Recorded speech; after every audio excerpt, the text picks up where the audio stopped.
সুবহানাল্লাহ, আলহামদুলিল্লাহ, লা ইলাহা ইল্লাল্লাহ, আল্লাহু আকবার। পড়েন সুবহানাল্লাহ, আলহামদুলিল্লাহ, লা ইলাহা ইল্লাল্লাহ, আল্লাহু আকবার।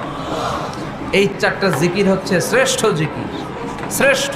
তো শ্রেষ্ঠই তো পাইছেন, আর এদিক ওদিক তাকান কেন? পড়েন ইচ্ছা মতো। এই চারটা জিকির একসাথে মিলিয়েও পড়া যায়, আলাদা করেও পড়া যায়। আবার বিষ্ণুই বললেন, মিজানের পাল্লা ভারী করতে চাও, ফাআম্মা মান সাকুলাত মাওয়াজিনুহু ফাহুয়া ফি আইশাতির রাদিয়া। মিজানের পাল্লা যারা ভারী করতে চাও তারা দুইটা জিকির করবা, সুবহানাল্লাহি ওয়া বিহামদিহি, সুবহানাল্লাহিল আযীম। এই দুইটা শব্দ কালিমাতান হাবিবাতান ইলার রহমান, আল্লাহর কাছে খুব প্রিয়। সাকিলাতানি ফিল লিসান, এই জিহ্বার মধ্যে এই শব্দ দুইটা উচ্চারণে খুব সহজ, খুব পাতলা। সাকিলাতানি ফিল মিজান, কিন্তু এই শব্দ দুইটা মিজানের পাল্লায় রেখে দিলে অনেক ওজন হয়ে যাবে। সুবহানাল্লাহি বিহামদিহি, সুবহানাল্লাহিল আযীম। পড়তে রাজি আছেন তো? প্রত্যেক ফরজ সালাতের পর আয়াতুল কুরসি পড়বেন। কি পড়বেন? মুখস্থ আছে না? এটা পড়ে ফু দিলে কোনো জিন পড়ি, ব্ল্যাক ম্যাজিক কোনো কিছু আপনারা ধরতে পারবে না। বিষ্ণু বলেন, মান কারা আয়াতাল কুরসি দুবুরা কুল্লি সালাতিন মাকতুবা লাম ইয়ামনাহু মিন দুখুলিল জান্নাতি ইল্লাল মাউত। প্রত্যেক ফরজ সালাতের পরে কেউ যদি আয়াতুল কুরসি পড়ে, তার জান্নাতে ঢোকার ব্যাপারে আর কোনো বাধা নিষেধ থাকে না। একটা জিনিস ছাড়া, সুবহানাল্লাহ, আরেকটু পরে একটা জিনিস ছাড়া, ইল্লাল মাউত, সেটা হচ্ছে মৃত্যু। লোকটা মরে না তাই জান্নাতে যায় না, মরলেই জান্নাতি। এবার সুবহানাল্লাহ। তাহলে প্রত্যেক ফরজ সালাতের পরে আয়াতুল কুরসি দরকার আছে না নাই? প্রত্যেক ফরজ সালাতের পরে সালাম ফিরিয়ে আওয়াজ করে পড়বেন আল্লাহু আকবার। 3 বার পড়বেন আস্তাগফিরুল্লাহ, আস্তাগফিরুল্লাহ, আস্তাগফিরুল্লাহ। সুবহানাল্লাহ 33 বার, আলহামদুলিল্লাহ 33 বার, আল্লাহু আকবার 34 বার। অথবা শেষে 3টা 33 বার পড়ে মিলাবেন লা ইলাহা ইল্লাল্লাহু ওয়াহদাহু লা শারীকা লাহুল মুলকু ওয়া লাহুল হামদু ওয়া হুয়া আলা কুল্লি শাইইন কাদির। আরেক বর্ণনা একটু বাড়ানো হয়েছে, ইউহয়ী ওয়া ইউমীত ওয়া হুয়া আলা কুল্লি শাইইন।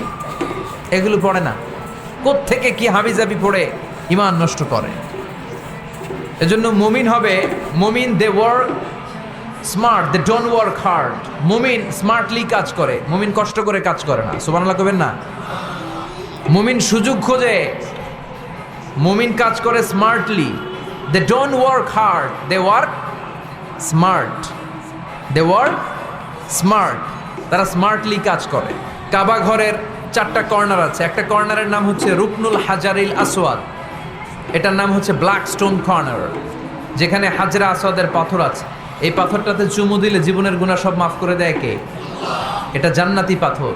কিয়ামতের দিন এই পাথরকে আল্লাহ একটা জিহ্বা দিবে, ঠোঁট দিবে, 2টা চোখ দিবে। আর কিয়ামতের দিন আল্লাহর সামনে দাঁড়িয়ে এসে সাক্ষ্য দিবে যে আল্লাহ তোমার এই বান্দা আমারে চুমু দিয়েছিল, এ দিয়েছিল, এ দিয়েছিল, এদের সবাইকে মাফ করে দাও। তো হাজরা আসওয়াদের কর্নার আর কাবা ঘরের যে স্বর্ণ দিয়ে খচিত দরজা, এই হাজরা আসওয়াদের কর্নার আর দরজার মাঝখানে ছোট্ট একটু জায়গা, এটারে আরবিতে বলে মুলতাজাম। আমার সাথে সাথে পড়েন, এটারে আরবিতে কি বলে?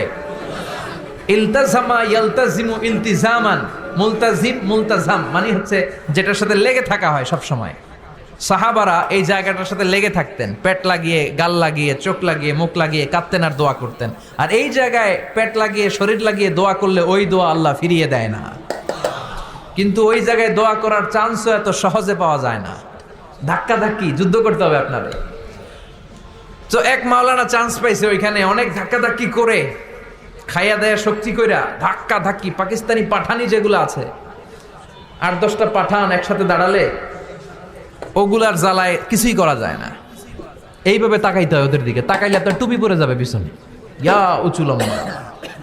তো এই মাওলানা অনেক ধাক্কা ধাক্কি করে কোন রকম ওই মুলতাজামে হাত লাগাইতে পারছে। এখন আবার তো আরেক ধাক্কায় কই যে চলে যাবে কোনো হিসাব নাই।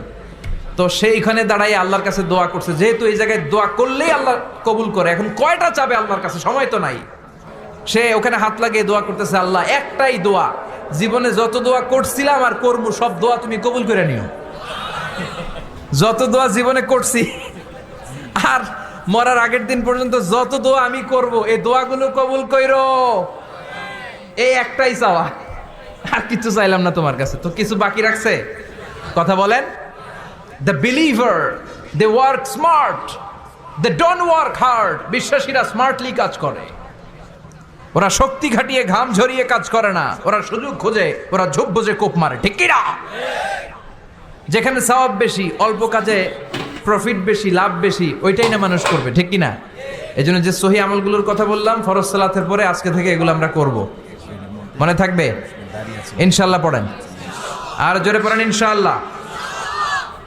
যে বইটা থেকে আমরা কয়েক মিনিট শোনার জন্য আজকে বসেছি, বইটার নাম সবাই বলেন। এই কোরআনে কোনো ভুল নাই, কোনো সন্দেহ নাই। This is the book, the most authentic and original book in the world, whereof there is no doubt in it and a guidance to those who are muttaqin.